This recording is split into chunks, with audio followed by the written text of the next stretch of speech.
So in this video, I hope to show you how I refresh an antique emblem after it sat outside in the Canadian weather for more than 65 years. And don't worry, it's not a voiceover slideshow, it's a video. Also, since this was a bit of an experiment I did, I'll point out any mistakes I made along the way, so that if you're looking to try the same thing at home, yours should turn out even better than mine did. So this is the emblem before it was restored. This one came off at the front of the truck. You can see on the left side how badly pitted and corroded it is. I think it maybe had some kind of copy chrome-like covering on it, but I don't know that for sure. And if you look at the right side, you can see a little area where I already sandblasted a test spot. The texture there is much nicer and the pits have been knocked down a little. So my plan for this is to sandblast the whole thing to get rid of that corrosion, apply a skim coat of filler just to even out the holes a little, and then once it's all sanded down, I'll apply an experimental paint I picked up to see if that gives me the kind of finish that I'm looking for. So first up is the sandblasting. I used this as an excuse to try out my new to me 20-gallon sandblaster, and I was really happy with how it turned out. If you're more experienced with sandblasting than I am, then you've probably already noticed that my feed rate was kind of low, meaning there was just less sand going through than there should have been. But for such a small project, I wasn't going to worry about adjusting it. The difference in color and texture might not look very dramatic on camera, but in real life it made a huge difference. It was also super satisfying to watch all the old gunk fade off.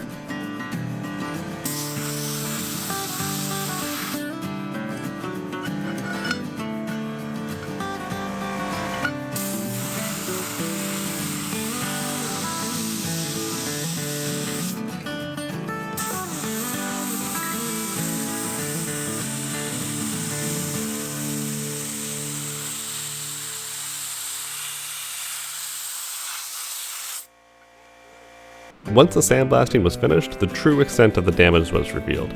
The coating clearly concealed a lot of the pitting, so if you're following along at home with your own piece, if it looks like this, then you're going to need to do the skim coat for sure. If it doesn't, then you can probably skip it. Or at least I would, because I really hate doing skim coats. Unfortunately, the only skim coat I had laying around was a very old can of Bondo with some very expired hardener. So I got it on there, but it was not a nice cover. Hard to tell in a video, but it started to harden way too fast. And by the time I was done applying it, it had already started to harden in some areas that I was still working. I ended up just leaving it on there kind of thick, which you should avoid doing if you can, because it meant that I needed a whole lot of extra sanding time.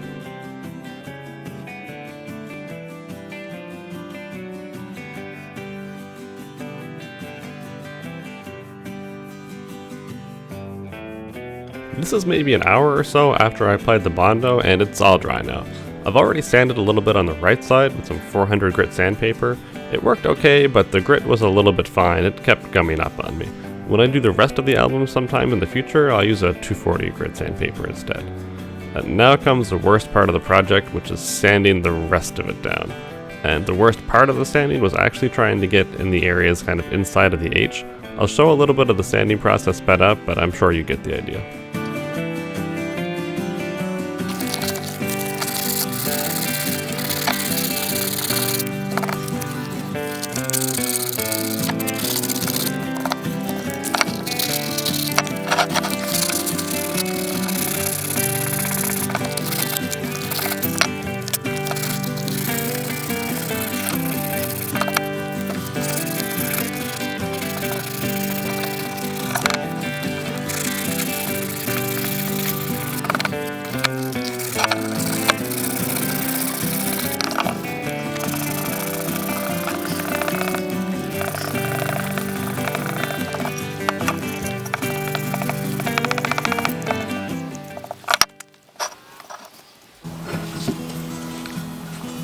So we pretty well get this guy taken care of now. He's all full of Bondo. You can see there's quite a bit more on there than I left quite a bit more on there than I thought I would.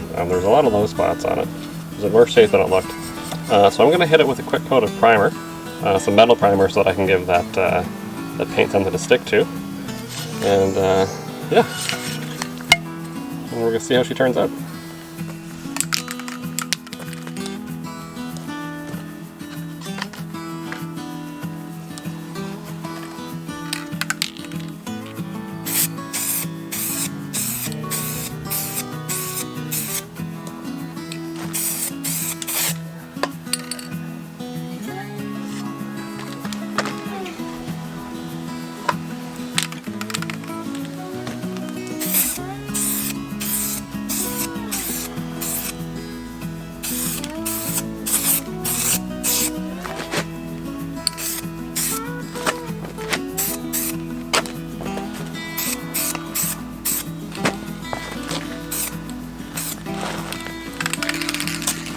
This is a sandable primer too, before anybody gets too cross with me about it not being even.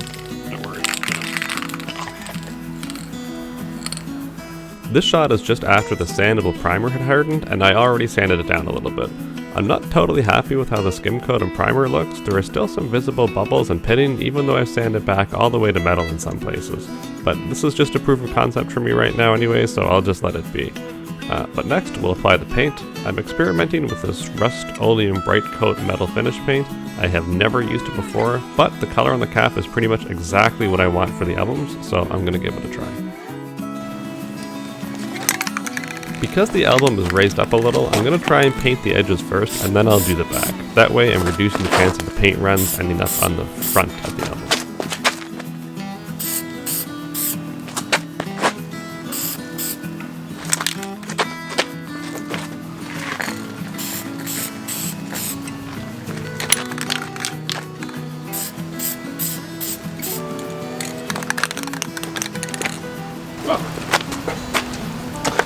I'm gonna say that is pretty much exactly the color I think I would have wanted. Yeah, that's maybe not quite spot on what's on the cap. But pretty close. Yeah, it's a great metallic. I'm happy with the back.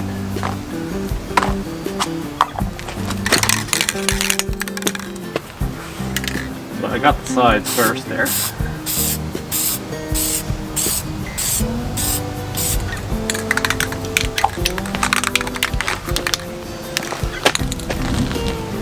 Does that ever look nice?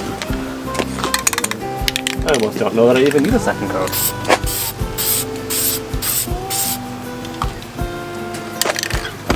The only spot that's not perfect, I don't know why, right there for some reason.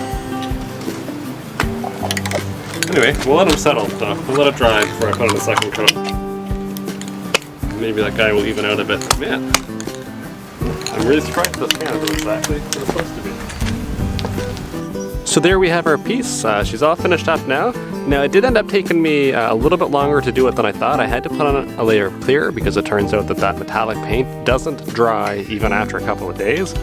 And my clear wasn't great. The piece is angled up a little bit because of the way the supports sit on the back, so I'm gonna have to re-clear coat it. But besides that, I gotta say I'm really happy with the way it turned out. It looks much, much better than it did before. And you know, where it is now is the approximate position that it'll sit on the truck once the front grille is on. So yeah, you know, overall I'm really happy with it for a build. It really only took about 1 day. I think it's going to make a huge difference in the condition of the truck. So if I actually pick this guy up, let me just put him here. You see the difference is pretty night and day. It's just so much better. So if you need to redo the albums on your truck and you'd want to do it kind of on the cheap, that worked out really well for me. I don't know that I'd necessarily recommend the paint that I used unless you happen to have a clear coat as well. Because I'm not sure how well it'll hold up, but maybe what I'll do is once this is on the road, maybe I'll post an update sometime and just let us know. But in the meantime, thank you very much for watching. I hope to have, you know, a video of the engine and new transmission when they come in, hoping to get them up this week. But I figured I'd do a little something in the meantime as filler. So thank you much for watching to the end.